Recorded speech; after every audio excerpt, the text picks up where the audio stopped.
Praise God, bro.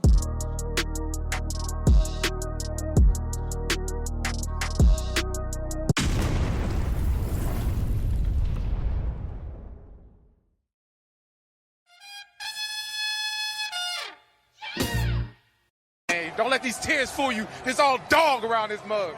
I'm good.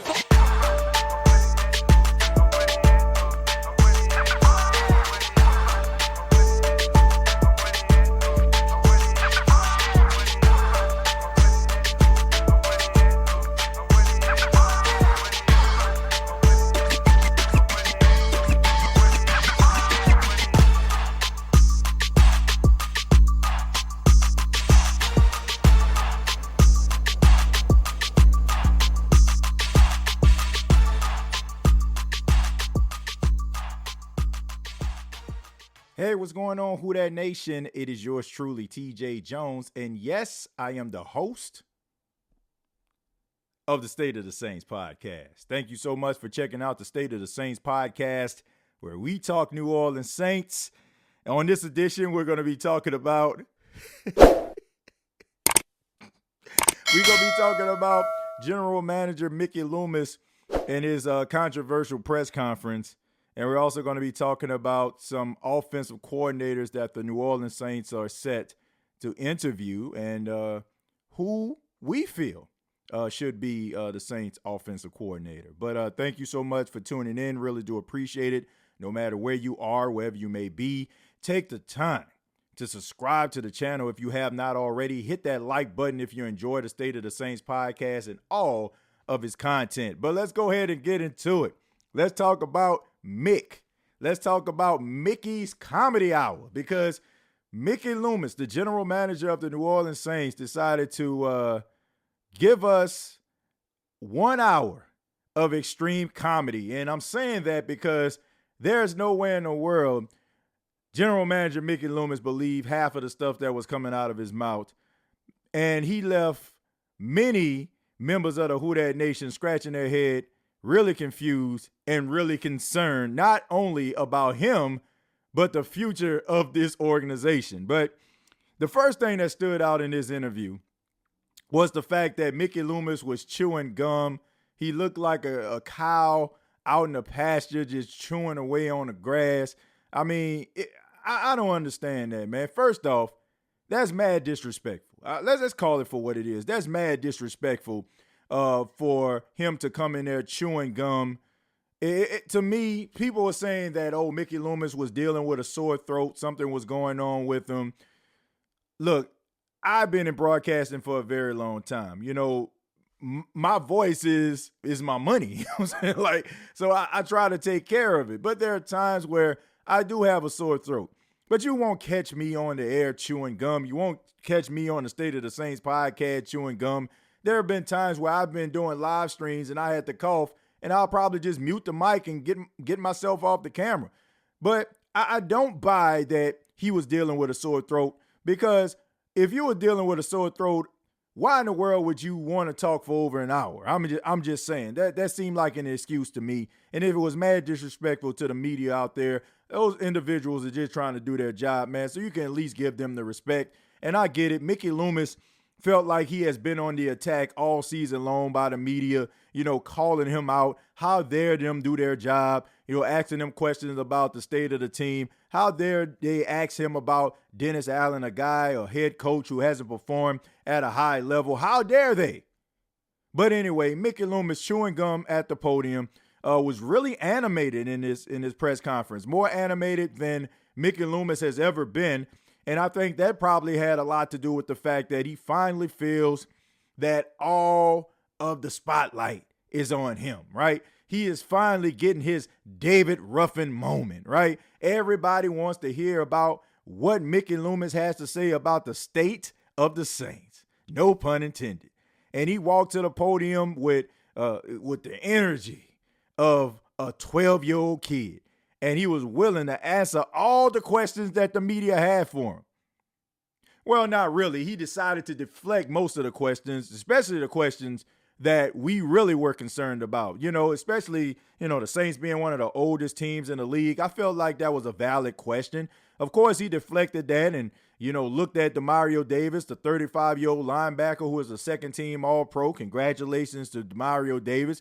He is definitely, doing some really great things. He's really having a battle with Father Time and winning. But when you look at the entire team, when you look at Cam Jordan, who doesn't look like the Cam Jordan he once was, when you look at Tyrann Mathieu, even though, he had a few interceptions, not looking like the Tyrann Mathieu that we all come to know and love. And the fact that they are the oldest team in the league, you have to look at the fact that you have to go in a different direction. And the fact that he's saying that you shouldn't put any stock in the fact that, guys are older and that doesn't affect the team, that is not true. Like, we watched this team the entire season, and there were times when the New Orleans Saints defense and the team looked really slow. It looked like the opposition were just on a racetrack, and it just seemed like they were stuck in quicksand.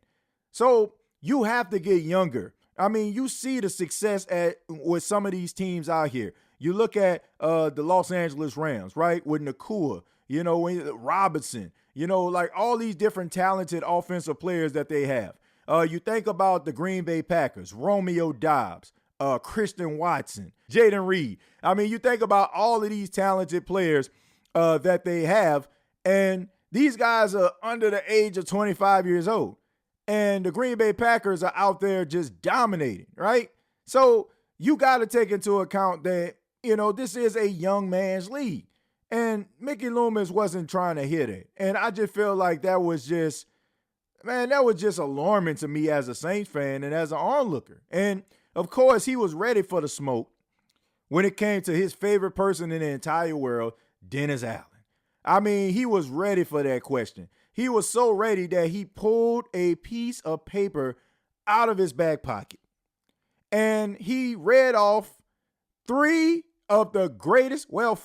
if you count Bill Walsh, 4 of the greatest head coaches of all time in their first 3 seasons and how they struggled for their first 3 seasons as head coaches, just to validate Dennis Allen. Now, I'm not the smartest man in the room, but when I think of Chuck Noll, legendary Pittsburgh Steelers coach, when I think of Tom Landry, the hat with the Dallas Cowboys, when I think of Bill Walsh, the godfather of the West Coast offense, I don't think about Dennis Allen.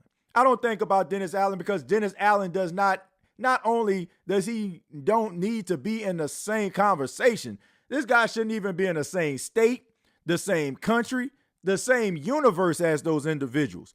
And him looking at those guys in their first 3 years was once again just him deflecting and him not acknowledging the fact that we know that Dennis Allen was a head coach before he was with the New Orleans Saints. You can cover your eyes and you can cover your ears and you can say, la, la, la, la, la, I'm not listening. But the fact is, Dennis Allen was a head coach of the Oakland Raiders for 3 seasons. His first season, he was 4-12. The second season, he was 4-12. Third season, he was so trash at 0-4, they said, man, just go ahead and pack up, man. It's time for you to go. You have to take that into account. And then you add on the 7-10 season and a 9-8 when you had the easiest schedule in all of football. You try to take that into account. But of course, Mickey Loomis lives in this alternative universe, this universe that we don't live in. He's there all by himself. And for some apparent reason, he just feels like he really just shut everybody down. But it just only ticked everybody off because everybody knows what this is really about. This is about a guy who is finally getting the attention that he so desperately wanted all these years. When you think about the New Orleans Saints, you think about 2 individuals that made this organization credible. Sean Payton and Drew Brees. Notice I didn't say Sean Payton, Drew Brees, and Mickey Loomis. And as much as Mickey Loomis probably would try to deflect that, look, when you are responsible for something, or you feel as if you're responsible for something, putting something together that is positive, you may not want everybody to throw you a parade, but you want some type of recognition. And the fact that Sean Payton and Drew Brees were getting the most attention, I feel like it kind of got to him. And you really couldn't say anything, because how can you go against a guy who has given the organization more success than they ever had in their entire existence? You can't fire him. You can't make him look bad, because at that particular point, when you win a Super Bowl, for a snake-bitten franchise, you become a deity in the eyes of those fans. Like, some people may have their reservations about Sean Payton now and the way that he left, but if you ask a Saints fan who is the greatest coach of all time, or if you want Sean Payton back, would you take Sean Payton back if he was on the street? They will say, heck yeah, because how much he brought to this organization, how much respect and credibility he's brought to this organization. So Mickey Loomis couldn't go out here and just say, I got to let him go. So he had to play the background. And Sean Payton cast a huge shadow. And now this is Mickey Loomis's moment. This is his moment to have a coach that's not going to overshadow him, because we all want Dennis Allen up out of here. And we know it's just a matter of time before Dennis Allen fumbles all over himself and we finally get what we want. I mean, we probably got my homeboys that I went to Carver High School with who has a brass band out there in New Orleans. They shining up the trombones. They shining up the tubas, because they ready to throw a second line when this guy fumbles all over himself and finally gets fired. Gives Saints fans the moment that they've been waiting for. This is like growing up as a kid, Christmas Day, right? This is Mardi Gras on Fat Tuesday. That's the type of moment that would be when Dennis Allen gets cooked. But as of right now, Mickey Loomis just believes in this guy. And I just wish that I saw what he sees. You look at a coach that is passive aggressive. You look at a coach that's basically getting ran all up over. A coach that not really getting the respect that a coach normally would get from players. And you got guys that are going rogue. And yet he looks at that and says, those are great qualities in a coach? No, this is a situation where a general manager just does not want to admit that he made a mistake. But it's inevitable at this point, because even though the New Orleans Saints fired Pete Carmichael, justifiably so, but we all know that Pete Carmichael in a certain way was a scapegoat. In 2022, they tried to blame it on the coaching layovers, the Chris Richards and the Ryan Nielsen's of the world. Too many guys that were Sean Payton disciples that didn't want to buy into what Dennis Allen was selling. Okay, fine. Let Dennis Allen hire his own coaches. Let Dennis Allen get his own quarterback. And then we're going to help Dennis Allen out, says the National Football League. We're going to give him the easiest schedule in all of football. The easiest schedule your team has ever had. And guess what? Dennis Allen only was able to muster up a 9-8 season. 10 weeks went by before the New Orleans Saints started to lose any players of significance. And the Saints were below 500 at that time. So when you look at Dennis Allen, the last thing that comes to my mind is a leader. But the New Orleans Saints are willing to try to make this thing work once again. And even though for some apparent reason, he's being looked at as, I don't know, the next Bill Belichick, the next Bill Walsh, I guess you need a sidekick, right? So that means that you fire Pete Carmichael and now you're looking for a new offensive coordinator. So you're looking for an offensive coordinator. There were some guys that the Saints have requested to interview. Dan Pitcher out there with the Cincinnati Bengals, been on their staff since 2016. You got Zach Robinson, a quarterbacks coach and an assistant coach out there with the Rams. There's also some other names that are being tied to the Saints. John Gruden. I would keep a close eye on Eric Bieniemy, which I mentioned on the last podcast. So there's some guys out there. I mean, I guess you can even throw in Frank Wright. That might not be a popular name to some, but hey, sometimes guys are better coordinators than coaches. Dennis Allen. But when you look at some of these names, right? The Zach Robinsons, the Dan Pitchers. These two guys are young guys. They're in their 30s, right? They're in their mid to late 30s. And this is going to be the first opportunity that they have in a significant role as a coordinator. And we all know that the way that the National Football League works now, most organizations are starting to lean towards offensive-minded coaches because they feel like the offense is what keep the behinds in the seats. It gets the fans excited, watching all the motion, watching all these offensive plays develop, putting up 30 and 40 points. That is going to keep the fan base engaged. And you think about these guys getting those opportunities, being highly touted. Why in the world, based on what you have seen from Dennis Allen, the fact that his goose may eventually get cooked this season, why would you want to tie yourself to him? Why would you want to tie yourself to a guy that may have you looking for a job in 2025? Mickey Loomis doesn't seem to understand that because he's looking at the New Orleans Saints as an attractive destination like he did when Sean Payton and Drew Brees were on the team. This is not the same team. People are not looking at this team and looking at Dennis Allen and Derek Carr as needle movers. Nobody is going to come to the New Orleans Saints because Derek Carr is the quarterback.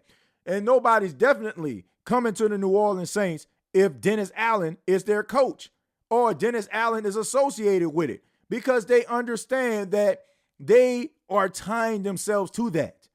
So even though you want to walk around and act arrogant and chew gum and make it seem like everybody is just wasting their time and everybody wants to come here, that is not true. That is a false sense of reality. And look, I'm not advocating for people to be on social media. I'm not. Like, if you don't want to be on social media, that's fine. But you have to read the room. You have to understand the pulse of the people. You cannot just isolate yourself to a point where you just don't know what the heck is going on. I mean, even if you have to get a PR person to kind of manage your social media page, you ain't got to type on it, but at least have a level of understanding about what people feel about a certain situation. This is a guy to me who is in an echo chamber. And he comes out when he feels like, he has things under control and he wants people to feel like they need to listen to him and they need to value his opinion. And, I make all the decisions and y'all don't know anything about football. I'm the one that knows something about football. Y'all need to listen to me and sit back and enjoy the show, shut up and spend your hard-earned money. People are tired. People are tired of watching a team with so much potential fall flat. You look at the Tampa Bay Buccaneers going up against the Philadelphia Eagles. If that was the New Orleans Saints, the Saints would probably be in a divisional round right now. But the fact that the New Orleans Saints, with one of the easiest schedules in all of football, are not in the postseason, it is a shame.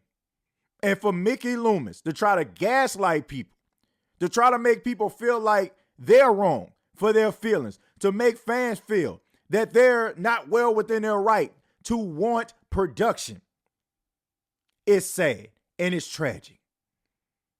And people want results. People don't want to boo this team. People don't want to not come to the games, but they're willing to do that if it means that change is going to be afoot. So Mickey Loomis can pretend and try to act as if everything is okay and be dismissive and act as if it's just a waste of his time to sit up there and give us the greatest comedy hour since any Dave Chappelle Netflix special. He can do that if he wants to, but nobody is buying what he's selling because it's exactly what I just said. People are looking at this like it's comedy, and they're looking at him like a guy who has lost his fastball. And people are hoping that one day he wakes up and has that moment that he mentioned in the press conference where he says, today is the day where he decides to step down. This is sad stuff right here, Who Dat Nation. I've been a Saints fan my entire life. I'll say since I was 4 years old. That's probably around the time where you can start remembering certain things. The Saints are so instrumental in my life. They're the reason why I'm in broadcasting. They're the reason I love sports. They're the reason I have patience. But I don't have an issue with the team not being successful if it means that they're trying to get to that point. But when you have an organization that is standing in their own way, that is blocking their own prosperity, the only thing that you can do is just kind of nod your head and just keep it moving. I say it all the time here on the State of the Saints podcast. I have no emotional investment in this football team when it comes to the wins and the losses, because they have pretty much conceded and told us that we shouldn't. When you have accepted mediocrity in the form of a head coach, when you accepted mediocrity in the form of your starting quarterback, even though he played pretty well down the stretch, you want people to kind of fall into that. I've never been mediocre, Who Dat Nation. I never accepted mediocrity, and I never will. And what Dennis Allen and Mickey Loomis is telling us to do is accept mediocrity, to be happy that they went 9-8. Dennis Allen went out and had a beer when he went 9-8. Not being upset and disappointed to a point where it consumes him to, want to have a better season. He's happy because he went 9-8. But when you look at it, when you look at the fact that you had that schedule and you're not in the postseason and you tied with a team that people expected to be picking in the top 3 with the Tampa Bay Buccaneers, you can say it's a winning season, but Saints fans feel that it's an absolute failure. But thank you all so much for checking out the State of the Saints podcast. I really do appreciate this. Be sure to subscribe to the YouTube channel, youtube.com, search The State of the Saints podcast. Also check out facebook.com, search Gumbo Pod Sports. You can check out gumbopodsports.com. There's an article that I put out about Mickey Loomis' press conference and how people felt about it. And the concern that the Who Dat Nation has. So make sure you check that out. And you can also check me out on X at TJAY Jones 8. Till next time, all I got to say is, Who Dat?